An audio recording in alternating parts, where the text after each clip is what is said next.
Estrategias de nutrición. Observamos las imágenes. ¿Qué tienen en común todos ellos? ¿Todos son seres vivos? Pues bien, ¿cómo crees que procesan los nutrientes todos los seres vivos?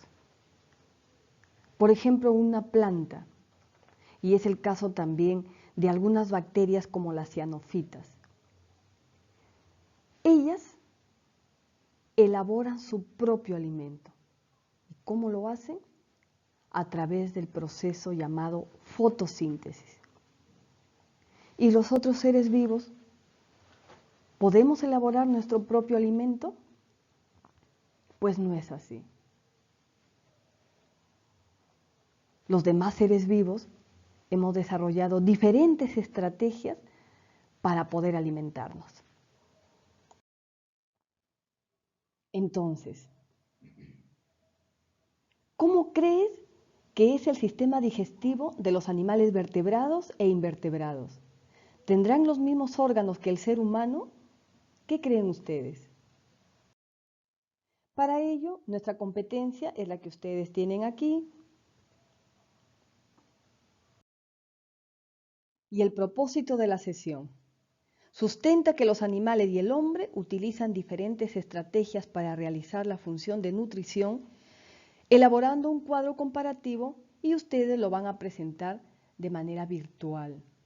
Entonces, ¿cómo procesan los nutrientes los seres vivos? Por ejemplo, en seres unicelulares pueden realizar digestión intracelular. Aquí tenemos un protozoario. Entonces, ¿cómo realiza la nutrición? Observen acá, a través de sus vacuolas digestivas.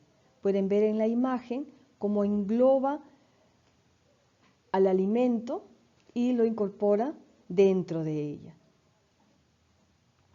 Dentro de los protozoos tenemos, por ejemplo, a los paramecium, tenemos al plasmodium, ¿no?, al trypanosoma. La imagen que ven ustedes acá, esta es una ameba. ¿Y las bacterias cómo procesan los nutrientes?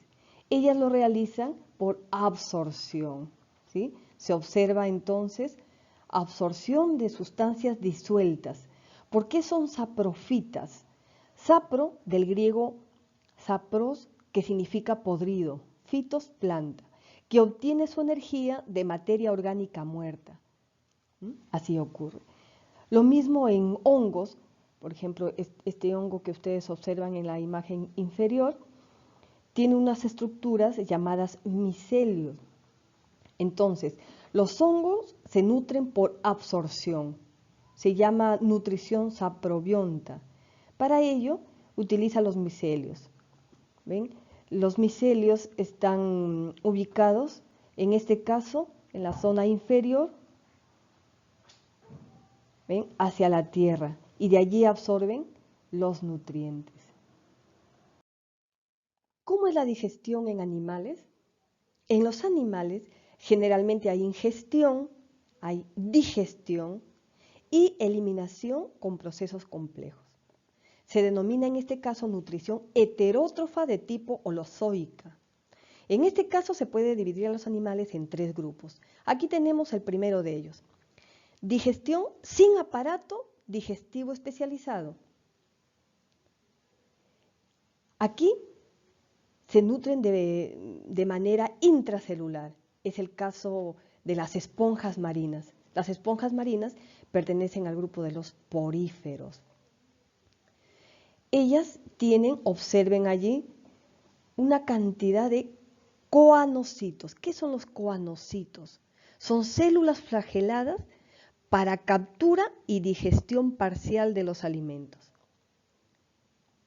¿Ven? Entonces, aquí hacen una digestión parcial estas células especializadas. Acá tenemos también a los platelmintos, dentro de ellas, por ejemplo, las tenias. Las tenias absorben a través de todos sus segmentos. Observen ahí el cuerpo de este platelminto. Todo es puros segmentos, estos segmentos llamados también proglótidos, que se fijan al intestino del hospedero. ¿Sí? Por ejemplo, en el hombre, ¿cómo se fijan? Mediante ventosas de sus escólex, o sea, las cabezas de las tenias. El segundo grupo es la digestión en animales con aparato digestivo incompleto. Este tipo de digestión se realiza en aquellos animales que presentan una sola cavidad gastrovascular y un solo agujero tanto para la entrada de los alimentos y la salida de los residuos.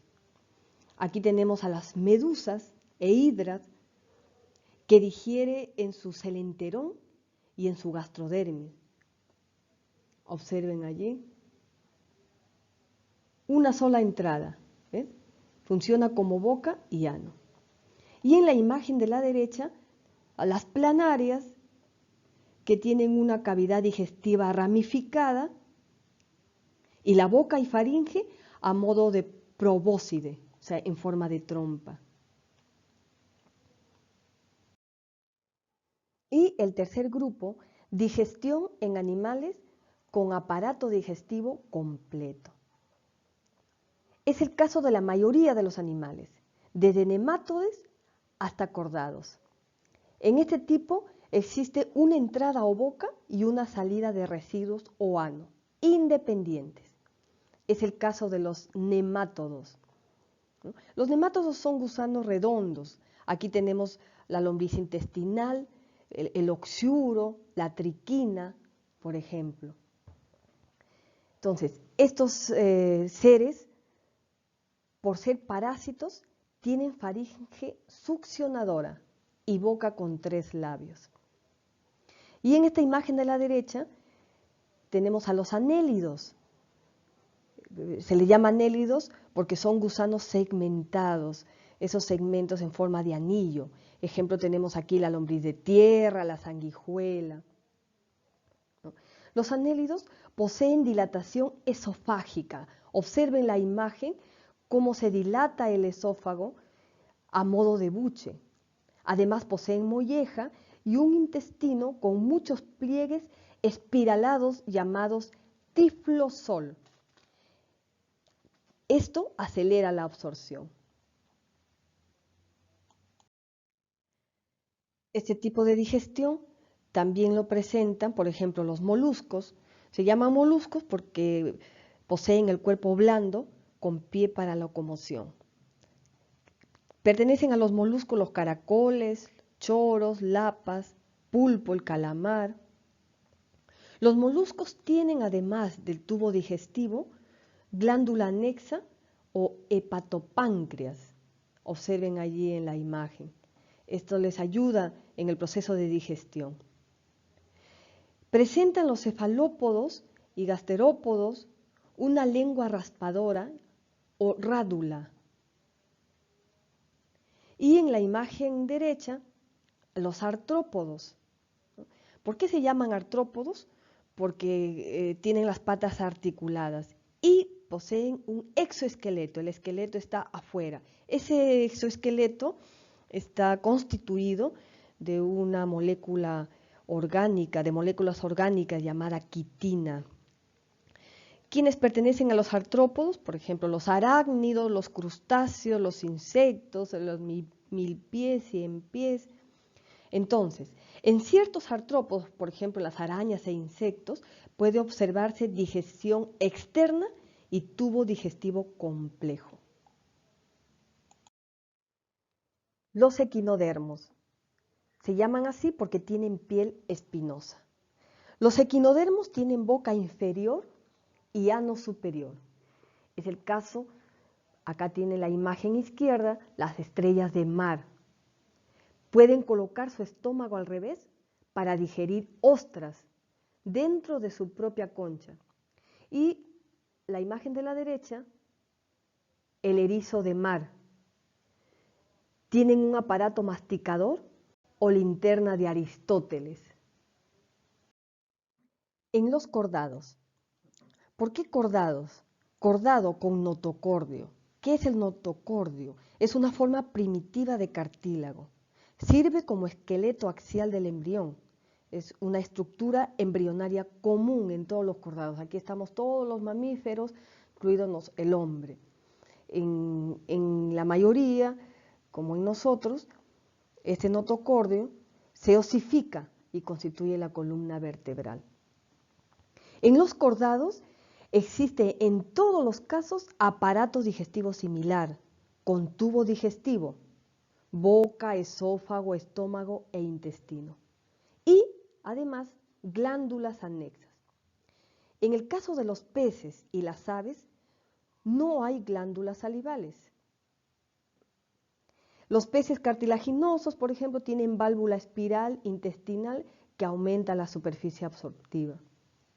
En las aves, el alimento es ablandado por el buche y es triturado en la molleja. ¿Sí? Observen ahí, todas las aves presentan la molleja para realizar este proceso. Y los residuos desembocan en una estructura llamada cloaca.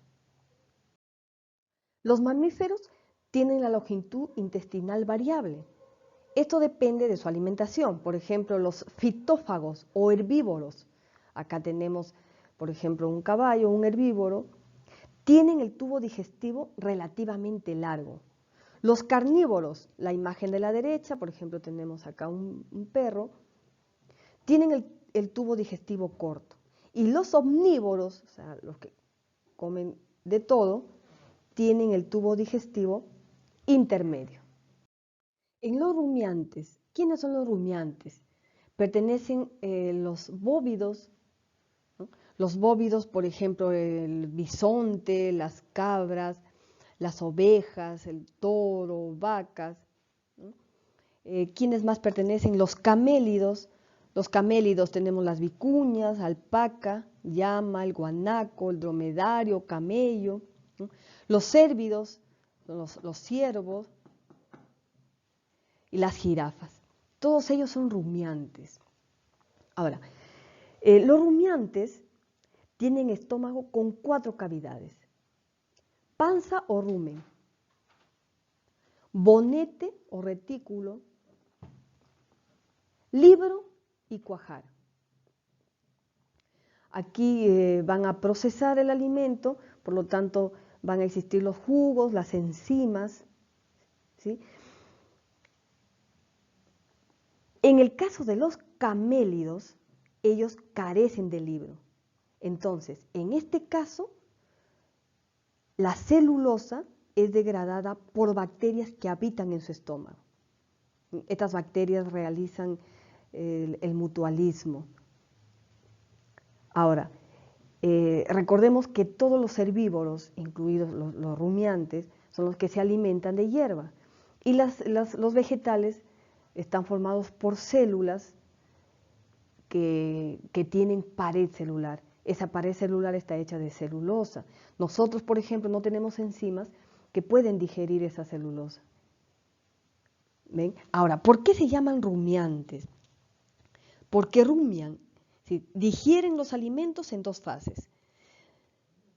Después de comer, empiezan a digerir la comida, pero antes de que esto finalice, la regurgitan para volver a masticarla y añadirle saliva.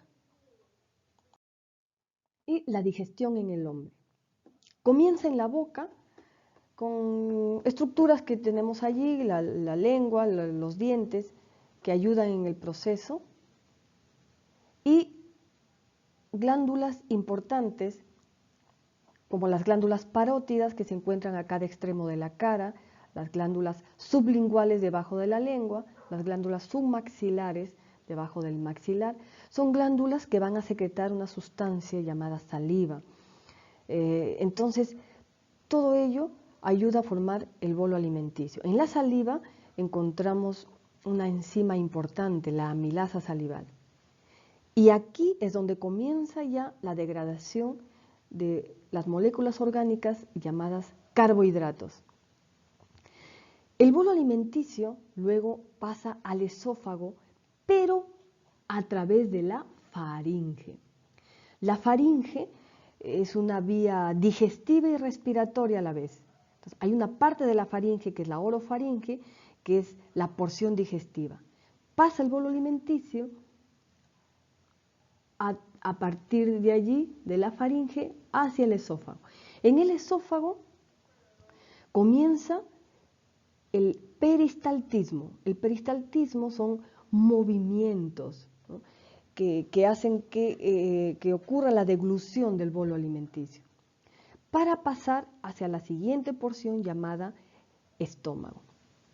La primera porción del estómago, la que comunica con el esófago, es el cardias.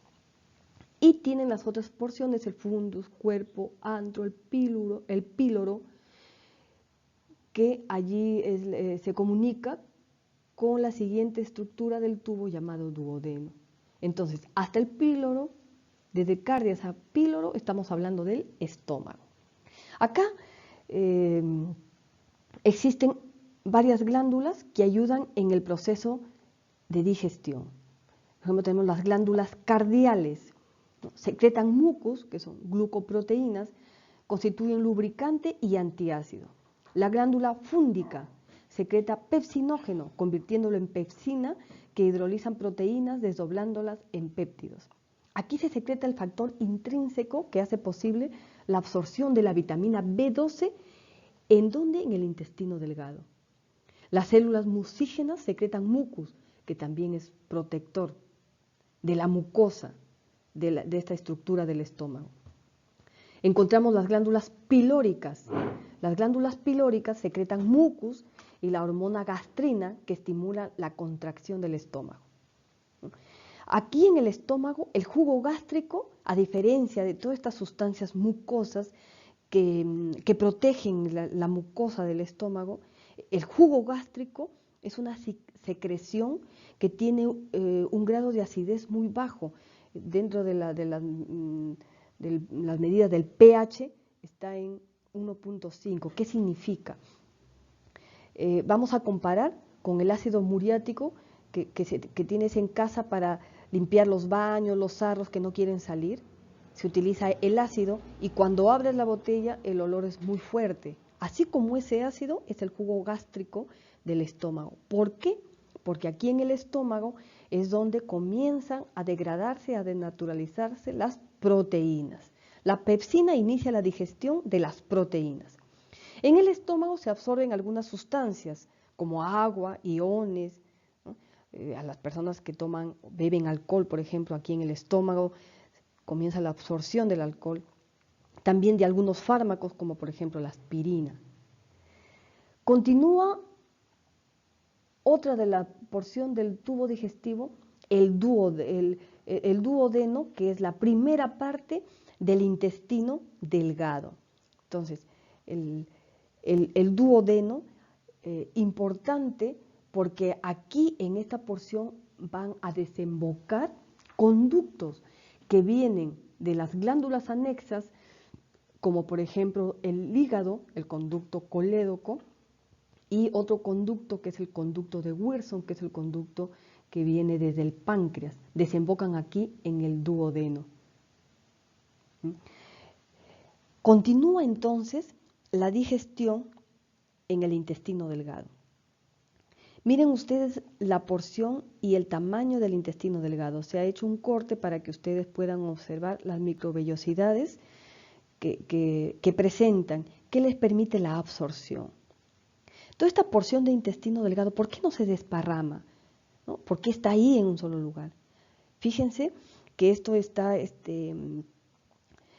fijado allí en la parte superior de la cavidad abdominal mediante el mesenterio. El mesenterio es un pliegue del peritoneo. Entonces, el peritoneo es una membrana que se encuentra en la cavidad abdominal y sujeta todas esas estructuras, los intestinos, ¿no? Aquí, en el intestino delgado, se absorben ya los carbohidratos, pero en forma de monosacáridos. Cuando hablamos de monosacáridos, hablamos de moléculas simples, como por ejemplo una glucosa. Se absorben las proteínas en forma de aminoácidos, ¿sí? Y así como moléculas simples, llegan a los capilares sanguíneos mediante los enterocitos. Y la siguiente porción es el intestino grueso. Observen allí las partes colon ascendente, transverso, descendente. La primera porción, el ciego, aquí desemboca el apéndice. Importante esta estructura porque en la mayoría de las personas se inflama cuando se consume comidas contaminadas o alguna sustancia que puede quedar allí en esta parte y se produce una apendicitis. La apendicitis hay que tratarla inmediatamente porque esta es una infección que puede generalizar, puede pasar a esta membrana que hablábamos, recuerdan, del peritoneo, y si llega esta infección allí, ya estaríamos hablando de peritonitis. La peritonitis puede matar a la persona. Entonces, a comer con las manos limpias, los alimentos sanos y libre de contaminación. ¿Qué ocurre acá en el intestino grueso? La absorción de agua, ¿sí? Iones, vitamina K y algunos del complejo B, que han sido sintetizadas por bacterias mutualistas que habitan allí. Entonces, ¿qué podemos decir de la función digestiva? Es el proceso por el que los organismos heterótrofos desintegran los alimentos hasta convertirlos en unidades químicas que pueden ser asimiladas por las células. Esto se produce por mecanismos mecánicos, como hemos visto, movimientos, el peristaltismo, ¿no?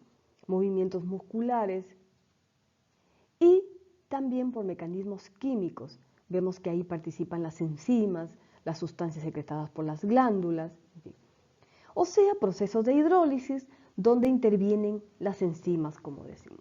Por ejemplo, las proteínas se degradan hasta aminoácidos. De esta forma ingresa a la célula. Los lípidos hasta ácidos grasos, los glúcidos hasta monosacáridos. Entonces, moléculas simples para que de esta manera logren ingresar a la célula. Ahora vas a realizar la siguiente actividad. Vas a elaborar un cuadro comparativo entre las semejanzas y diferencias de los sistemas digestivos de animales invertebrados y vertebrados.